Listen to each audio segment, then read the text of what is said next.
Welcome to my channel. இது போன்ற சுவாரஸ்யமான வீடியோக்களை தெரிந்து கொள்ள மறக்காம நம்மளுடைய சேனலை சப்ஸ்கிரைப் பண்ணி வச்சுக்கோங்க. என் பேர் ராஜேஷ். எனக்கு 22 வயசாகிறது. நான் கல்லூரியில படித்து வருகிறேன். எங்க அப்பா பேர் ராமையா. என் அம்மாவின் பெயர் சித்ரா. என்னுடன் பிறந்தவர்கள் வேறு யாரும் கிடையாது. எங்கள் குடும்பத்தில் நான் மட்டும்தான். எங்கள் வீட்டில் நான் மட்டும் என்பதால் எனது அப்பாவும் அம்மாவும் என்னை மிகவும் சந்தோஷமாக பார்த்துக் கொண்டிருந்தனர். எங்களுக்கு சொந்தம் இருந்தாலும் நாங்கள் அவர்களின் எந்த உதவியும் கேட்டுப் போக மாட்டோம். எனது அப்பா ஒரு தனியார் நிறுவனத்தில் பணிபுரிந்தார். அவர் வாங்கும் சம்பளத்தை நாங்கள் சந்தோஷமாகவே வாழ்ந்து வந்தோம். இப்படி இருக்க எனது அம்மாவிற்கு திடீரென இருதய வலி வந்தது. அவர் வீட்டிலேயே இருதய வலியால் மயங்கி கீழே விழுந்தார். அன்று நானும் பதட்டத்துடன் அவரை மருத்துவமனையில் அனுமதித்தோம். நாங்கள் எவ்வளவோ செலவு செய்தோம். எங்கள் அம்மாவை எங்களால் காப்பாற்ற முடியவில்லை. அவர் இறந்து போய்விட்டார். எனக்கும் என் அப்பாவிற்கும் வாழ்க்கையே இருட்டாவிற்கு மாறியது. எங்க அம்மா கையால் நானும் என் அப்பாவும் விதவிதமாக சாப்பிட்ட எங்களுக்கு வெளியே உள்ள உணவகத்தில் வாங்கிட சாப்பிட வேண்டிய நிலை வந்தது. இப்படி இருக்க தினதோறும் உணவகத்திலேயே சாப்பிட்டதால் எனக்கும் அடிக்கடி உடல்நிலை சரியில்லாமல் போனது. எனக்கும் வயிற்று பிரச்சனை ஏற்பட்டதால் நானும் எனது அப்பாவும் மருத்துவமனைக்கு சென்று வந்தோம். உடனே எனது அப்பா மருத்துவர் சொன்னது போல மாத்திரையை சரியாக போட்டு விடுப்பா. அப்பொழுதுதான் உனக்கும் உடல்நிலை சரியாக ஆகும் என்றும் கூறினார். உடனே என் அப்பாவிடம் எத்தனை மருத்துவமனைக்கு சென்று எத்தனை வைத்தியம்தான் பார்ப்பது என்னதான். மருத்துவம் சரியாக இருந்தாலும் மாத்திரை சரியாக இருந்தாலும் உடல்நிலை ஒத்துக்கொள்ளவில்லையே என்றான். உடனே எனது அப்பா, என்னப்பா செய்வது? உன் அம்மா இருந்தவரை நமக்கு எந்த பிரச்சனையும் இல்லை. அவள் போன பின்பு உணவகத்தில் கண்டதையெல்லாம் வாங்கி சாப்பிட்டு நம் உடல் மோசமாகிவிட்டது. எனக்கும் உலகத்தில் சாப்பிடும் சாப்பாடு கொஞ்சம் கூட ஒட்டு வரவில்லை அம்மா. இருந்திருந்தால் நல்லா இருந்திருக்கும் என்று வருத்தப்பட்டார். உடனே ராஜேஷ், எனக்கு மட்டும் அம்மா இல்ல அப்படின்ற வருத்தம் இல்லையா? அதையே நினைத்து கவலைப்படாமல் அடுத்த வேலையை பார்க்கலாம். அப்பா கவலைப்படாதீங்க. நான் என் உடம்பை சரியாக பார்த்துக் கொள்கிறேன் என்றான் உடனே. ராமையா இதற்கு என்ன செய்யலாம் என்று யோசித்துவிட்டு, ஒரு வேலைக்காரியை வீட்டிற்கு வைத்தால் சரியாக வராது. நாம் இன்னொரு திருமணம் செய்தால்தான் நல்லது. அடுத்தவர்கள் என்ன சொன்னாலும் பரவாயில்லை. நம் பையனுடைய உடல்நிலை முக்கியம் என்று இன்னொரு திருமணம் செய்ய முடிவு செய்தார். ராமையா யோசித்துவிட்டு அவர் நண்பர் மூலம் ஒரு பெண்ணை திருமணம் செய்ய முடிவு செய்தார். அந்த பெண்ணை, என் பெயர் ராதா. அந்த பெண்ணுக்கு அம்மாவும் அப்பாவும் கிடையாது. அவள் பாட்டி வீட்டில் இத்தனை வருடமாக வாழ்ந்து வந்தாள். அவள் அழகாக இருந்தாலும் அவளை பார்த்த மாப்பிள்ளை அனைவரும் வரதட்சணைக்காக ஆசைப்பட்டு யாருமே அவளை திருமணம் செய்ய ஒத்துக்கொள்ளவில்லை. அதனால் அவள் திருமணம் ஆகாமலேயே தனது பாட்டி வீட்டில் வசித்து வந்தாள்.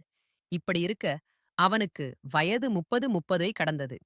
இனிமேல் நமக்கு திருமணம் ஆகாது என்ற நிலையில் தன் உறவினர் ஒருவர் மூலமாக 2வது திருமணத்திற்கு உன்னை பெண் கேட்கிறார்கள் என தகவல் வந்தது. தன் வாழ்க்கையை பற்றி யோசித்துக் கொண்டிருந்த அவள் தனது பாட்டிற்கும் உடல்நிலை மோசமாக இருந்ததால் திருமணம் செய்ய ஒத்துக்கொண்டு ராமையாவை திருமணம் செய்து கொண்டாள். இப்படியே போக இருவருக்கும் திருமணமும் முடிந்தது. முதலிரவுக்காக சென்ற அவள் ராமையாவுடன் பேசிக் கொண்டிருக்கிற ராமையா, எனக்கு இந்த திருமணத்தில் பெரிதாக உடன்பாடு இல்லை. இந்த திருமணத்திற்கு நான் ஒத்துக்கிட்டதே என் பையன் ராஜேஷ்காகத்தான். என் மனைவி சித்ராவிற்கு பிறகு நான் பெரிதாக நினைப்பது என் மகனைத்தான். அவன் என்றால் எனக்கு ரொம்ப பிரியம். அவனை கவனித்துக் கொள்ள ஆளில்லாததால்தான் நான் இந்த திருமணத்திற்கு சம்மதித்தேன். அவனை சித்ரா நல்லா பார்த்துக்கொள். நீயும் அவனை சந்தோஷமாக பார்த்துக் கொள்வாயா என ராமையா கேட்க, உடனே ராதாவும் கண்டிப்பாக பார்த்துக் கொள்வேன் என்று கூறினாள். எனக்கு முதல் இரவு மேல் விருப்பம் எல்லாம் கிடையாது என்று ராமையா ராதாவிடம் கூற, உடனே ராதா நானும் அதைத்தான் நினைத்தேன். என் மனதில் என்ன இருந்ததோ அதை நீங்களே சொல்லிவிட்டீர்கள். நம்ம பையன் அவர் நல்லபடியாக பார்த்திக்கிறேன் என்றாள். இப்படியே 2, 3 நாட்கள் போக இருவருக்கும் உள்ள ஏக்கத்தினால் அன்று முதல் முதல் இறைவை நடத்தி வந்தனர். இருவரும் தன் அறையை சாத்திக் கொண்டு சந்தோஷமாக இருக்கும் பொழுது அங்கே ராஜேஷ் வந்தான். அறைக்கு பக்கத்தில் ராஜேஷ் நின்று இருவரும் பேசும் சத்தத்தை கேட்டு தன் அப்பா சந்தோஷமாக இருப்பதை நினைத்து அவனும் சந்தோஷப்பட்டான். தான் அப்பா இவ்வளவு நாள் நமக்காக மாடாய் உழைத்தார். இனிமேலாவது அவர் சந்தோஷமாக இருக்கட்டும் என மனதில் நினைத்து கொண்டான். இப்படி இருக்க மறுநாள் காலையில் தன் சித்தி ராஜேஷை வந்து, ராஜேஷ் எழுந்திரு, கல்லூரிக்கு மணியாகிவிட்டது என எழுப்பினான். ராஜேஷுக்கும் ராமையாவிற்கும் பிடித்த உணவை ராதா சமைத்து கொடுத்தாள். அவர்களை பாசமாக பார்த்து கொண்டாள். ராஜேஷும் கல்லூரி கிளம்பி சென்றுவிட்டு தனது புத்தகத்தை மறந்ததால் திரும்பவும் வீட்டிற்கு வந்தான். அப்பொழுது ராதா குளிப்பதற்காக அரைகுறை ஆடையுடன் நின்று கொண்டிருந்தாள். உடனே ராஜேஷ் ராதாவை பார்த்து, ஐயோ தெரியாமல் வந்துவிட்டேன், என்னை மன்னித்து விடுங்கள் என்று கூறினான். ராதாவும் பரவாயில்லை, நீ புத்தகத்தை எடுக்கத்தானே வந்தாய், நீ கல்லூரிக்கு கிளம்பி சென்று வா என்று கூறினாள். சரி என்று வெளியே சென்றவன் தன் சித்தியை தவறான எண்ணத்துடன் பார்க்க வேண்டும் என்று கதவை திறந்து அவள் அரைகுறை ஆடையுடன் வேலை பார்ப்பதை பார்த்து ரசிக்க ஆரம்பித்தான். இது அவளுக்கே தெரியாது. அவன் சிறிது நேரம் பார்த்து கொண்டிருந்துவிட்டு, அவன் மனதில், நாம் இப்படியெல்லாம் நடந்து கொள்ளக்கூடாது. அவர் நமக்கு அம்மா மாதிரி என அங்கிருந்து கிளம்பி விட்டான். அன்று கல்லூரி சென்று, ராஜேஷ் தனது மோட்டார் வாகனத்தில் வீட்டிற்கு வரும்பொழுது, இடையில் அவனுடைய அப்பா ராமையா நின்று கொண்டிருந்தார். அவர், "ராஜேஷே நில்லுப்பா, உன்னிடம் கொஞ்சம் பேச வேண்டும்" என்று கூறினார். "நீங்க ஏன் இங்கே நிற்கிறீங்க?" அப்படின்னு உன்னிடம் கொஞ்சம் பேச வேண்டும். அதனால் தான் நான் உனக்காக இங்கு காத்திருக்கிறேன்" என்றார்.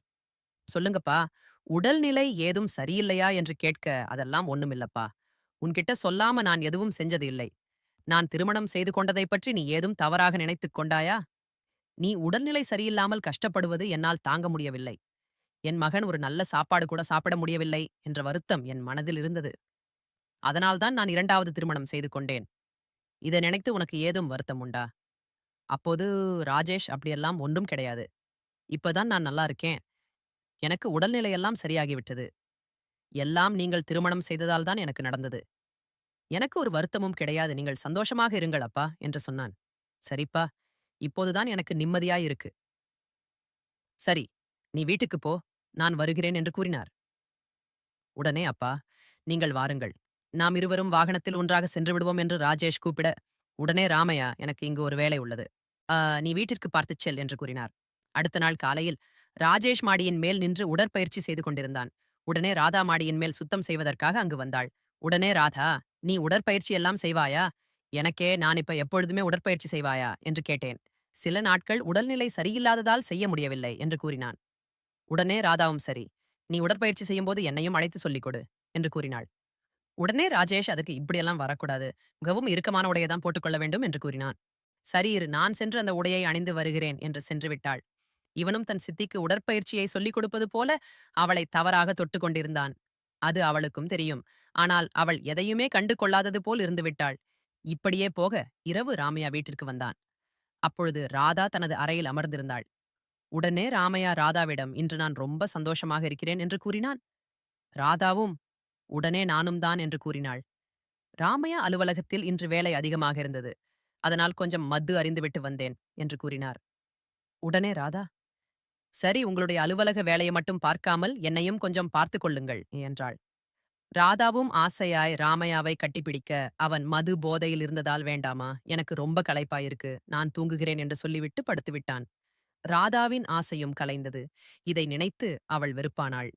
தன் ஆசையை அடக்கிக் கொண்டு கவலையுடன் அமர்ந்திருந்தாள். உடனே கல்லூரி சென்று ராஜேஷ் அவளை பார்த்து, "ஏன் ஒரு மாதிரி இருக்கீங்க?" என்று கேட்க, எதுவுமே சொல்லாமல் உட்கார்ந்திருந்தாள். "நான் கேட்கிறேன், ஏன் மௌனமாக இருக்கிறீங்க? எதுவும் சொல்ல மாட்டேங்கிறீங்க" என்று ராஜேஷ் கேட்க, உடனே ராதா அழுது கொண்டே இருந்தாள். உடனே, "ஏன் ஏன் அழுகிறீங்க? நான் எதுவும் கேட்க ஒன்றுமில்லையா? கேட்கக் கூடாதா?" என்று கூறினாள். அப்புறம், "ஏன் அழுகிறீங்க? அப்பா ஏதாவது சொன்னாங்களா?" என்று ராஜேஷ் கேட்க, உடனே ராதாவும், "உங்க அப்பா ஏதாவது சொன்னா தான் பரவாயில்லையே. அவர்தான் எதுவுமே சொல்ல மாட்டேங்கிறாரே. குடிதான் முக்கியம் அவருக்கு. அவர் பாட்டுக்கு போறாரு, வராரு. நான் ஒரு மனுஷி இங்கே இருக்கேன். அவருக்கு தெரியுமா தெரியாதா என்று தெரியல. எல்லாமே அவங்க அவங்க சந்தோஷம் தான் பார்க்குறாங்க. எனக்குன்னு ஆசைகள் எதுவும் கிடையாதா? இந்த வீட்ல உங்க அப்பாவுக்கு நான் ஒரு மெஷின் போல. உங்களுக்கு சமைக்கணும், வீட்டு வேலை செய்யணும், துணி துவைக்கணும், மறுபடியும் சமைக்கணும். வீட்டு வேலை எல்லாம் செய்யணும். எனக்குன்னு ஒண்ணுமே கிடையாதா?" என்றாள். உடனே ராஜேஷ், "அதான் நான் இருக்கேனே. எதுக்கும் கவலைப்படாதீங்க" என்று ஆறுதல் கூறினான். "நீங்க ஏன் இப்போ இப்படி இருக்கீங்க? வாங்க போய் சாப்பிடலாம்" என்று ராஜேஷ் கூப்பிட, அவள் எதுவும் தெரியாதது போல் அமர்ந்திருந்தாள். உடனே ராஜேஷ் அவள் கையை பிடித்து, "வாங்கள்" என்று இழுக்க அவன் தடுக்கி அவள் மேல் விழுந்தான். அவளுக்கு இருந்த ஆசையால் அவள் அன்று ராஜேஷுடன் தனிமையில் இருக்க வேண்டும் என்று முடிவு செய்து, அன்று இருவரும் ஒன்றாக தனிமையில் இருந்தனர். ராதாவு தனது ஆசையை ராஜேஷின் மூலம் தீர்த்துக் கொண்டாள். இப்படியே போக அடுத்த நாள் கல்லூரி சென்று ராஜேஷ் வீட்டிற்கு வரும்போது, தனது அப்பாவிற்கு ஒரு மது பாட்டிலை வாங்கி வந்து, "என் நண்பனின் அப்பா வெளிநாட்டிலிருந்து வந்தே இருக்கிறார். அவர் இந்த மது பாட்டிலை உங்களிடம் கொடுக்கச் சொன்னாராம்" என்று தன் அப்பாவிற்கு கொடுத்தான். ராமையாவும் மதுவை பார்க்க மகிழ்ச்சியில் அதை திறந்து அங்கேயே குடித்தார். தன் அப்பாவிற்கு மகனே மதுவை ஊத்தி கொடுத்தான். அவர், "போதும் என்றாலும் இருப்பா, நிறைய நிறைய ஊத்தி கொடுத்தான். நல்லா குடிச்சிட்டு சந்தோஷமா இருங்கப்பா" என்று தன் அப்பா நிறை போதை ஆகும் வரை குடிக்கச் சொல்லிக் கொண்டே இருந்தான். அவரும் குடித்துக் கொண்டே இருந்தார். பிறகு அவர் அங்கே படுத்து உறங்கிவிட்டார். அவர் உறங்கியதும் தன் அப்பாவின் அறைக்கு சென்று தன் சித்தியுடன் தனிமையில் இருக்க ஆரம்பித்தான் ராஜேஷ். இப்படியே அவன் அடிக்கடி நடந்து கொண்டான். இதனால் ராமையாவிற்கு இருவரின் மேலேயும் சந்தேகம் ஏற்பட்டது. ஒரு நாள் ராமையா வெளியூர் செல்கிறேன், வருவதற்கு 2 நாள் ஆகும் என்று கிளம்பிக் கொண்டிருந்தார். அப்பொழுது தனது மகனிடம் மனைவியிடமும், "நான் வர 2 நாட்கள் ஆகும். இருவரும் பத்திரமாக இருங்கள் என கூறிக்கொண்டு தனது துணிகளை பையில் எடுத்து வைத்தார். அப்பொழுது ராதாவை ராஜேஷ் தனது கைகளை வைத்து அங்குமிங்கும் தொட்டுக் கொண்டிருந்தான். ராதா ராமையாவிடம் ஏங்க முன்ன பின்ன, ஆனாலும் பரவாயில்லை. ஒரு நாள் இருந்துட்டு, மெதுவா வேலையெல்லாம் முடிச்சிட்டு வாங்க. ஒண்ணும் அவசரமில்லை என்று கூறினாள். ராமையாவும் சரி என்று கிளம்ப, இருவரும் சந்தோஷப்பட்டுக் கொண்டிருப்பது ராமையாவுக்கு தெரிய வந்தது. ராமையா வெளியே சென்றாலும், இருவரும் கதவை சாத்திவிட்டு, இனிமேல் எந்த பயமும் கிடையாது, நாம் சந்தோஷமாக இருக்கலாம் என்று தனிமையில் இருக்க ஆரம்பித்தனர். இதை ஜன்னல் ஓரமாக நின்று ராமையா பார்க்க, தன் மகனும் மனைவியும் இப்படி செய்கிறார்களே என கதறி அழுதான். இருவரும் தனக்கு துரோகம் செய்ததை நினைத்து அவனால் ஏற்றுக்கொள்ள முடியவில்லை. தன் மகன் ஒருவேளை உணவுக்காக கஷ்டப்பட்டதால்தான் நாம் திருமணமே செய்தோம். ஆனால் இருவரும் இப்படி நடந்து கொண்டதை நினைத்து வேதரை அடைந்தான். யாரெல்லாம் நான் நம்பியிருந்தோனோ அவர்கள் எல்லாம் எனக்கு துரோகம் செய்து விட்டார்களே. சித்ரா, நான் உனக்கு செய்த துரோகத்திற்கு இதெல்லாம் எனக்கு தேவைதான் என கதறி அழுது கொண்டிருந்தான். இதெல்லாம் வெளியே தெரிந்தால் நான் எப்படி இந்த ஊரில் தலை காட்டுவேன்? இதெல்லாம் வெளியே தெரிந்தால் என் சொந்த பந்தமெல்லாம் என்னை காரி துப்புமே, என் குடும்பமே பாலாய் போனதே. இப்படி ஒரு கேடு கெட்ட செயலை பார்த்த பிறகு நான் உயிரோடு இருக்க வேண்டுமா என தன்னைத்தானே அடித்துக் கொண்டார். பிறகு அவர் வெளியூருக்கு சென்று வீட்டிற்கு வருவது போல மது அறிந்துவிட்டு வந்து ராதாவின் முன் அமர்ந்து, என்ன ராதா, ரொம்ப வேலையா இருந்தியா? இருக்கும் இருக்கும் ஒன்றா இரண்டா எந்த கவலையும் இல்லையே. உனக்கு வெளியில என்ன பார்த்து ஊரே சிரிக்குது என்றார். உடனே ராதாவும், எதுக்கு சிரிக்குது, குடிபோதியில் உளராத போய் படுத்து தூங்கு என்றாள். பகலையும் பகலையும் குடிக்க வேண்டியது, ராத்திரிலையும் குடிக்க வேண்டியது என்று முனகினாள். உடனே ராமையா, ஆமாண்டி, நீ பண்ணுன காரியத்துக்கு குடிச்சுக்கிட்டு தான் இருக்கணும். அப்படியே கண் காணாத இடத்துக்கு போயிரலாம் பார்க்கிறேன் அப்படிங்கிறான். உடனே ராதா எதுவும் தெரியாதது போல என்ன ஆச்சு என்று கேட்க, உடனே ராமையாவும், ஒண்ணுமாகல, நான் கட்டி காப்பாத்தின கௌரவம் எல்லாம் போயிருச்சு. உன்னை நம்பின மகன்னு சொன்னியே, கழுத்தை அறுத்துட்டியே, நீயும் அவனும் தனிமையில் இருப்பதை என் 2 கண்ணால் பார்த்து விட்டேன். பார்த்த அந்த நேரத்திலேயே என் இருதயமே வெடித்தது போல் இருந்தது. நீ எனக்கு 2ஆம் தரம்தான். ஆனால் நீ என் மனைவி. ராஜேஷ் என் பையன் ராஜேஷ். உனக்கும் தான் மகன். உன்னோட வயசுக்கு நல்லது கெட்டது தெரியாதா? நான் உனக்கு சொல்லணுமா என்று கூற, உடனே என்னை மன்னித்து விடுங்கள் என்று ராதா ஆழ ஆரம்பித்தாள். நீ சாதாரணமாய் சொல்லிவிட்டாய். ஆனால் இது எவ்வளவு பெரிய தப்பு! தீராத பழியை எனக்கு சுமத்திட்டியே தீர்க்க முடியாத பாவத்தை பண்ணிட்டியே. என் குடும்பத்தையே நாசம் பண்ணிட்டியே. இதற்கெல்லாம் நான் தான் காரணம். இனி ஒரு நிமிடம் கூட நான் உங்களுடன் இருக்க மாட்டேன்.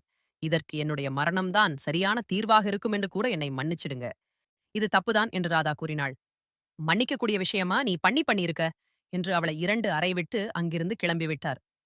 ராமையாதான் செய்த துரோகத்தையும் பாவத்தையும் தாங்க முடியாமல் ராதா ஒரு மருந்தை வாங்கி குடித்து தற்கொலையும் செய்து கொண்டாள். குடும்பம் என்பது ஒரு சிறிய கண்ணாடி போல. அதில் சிறிய கல் விழுந்தாலும் உடைந்து சிதறிவிடும்.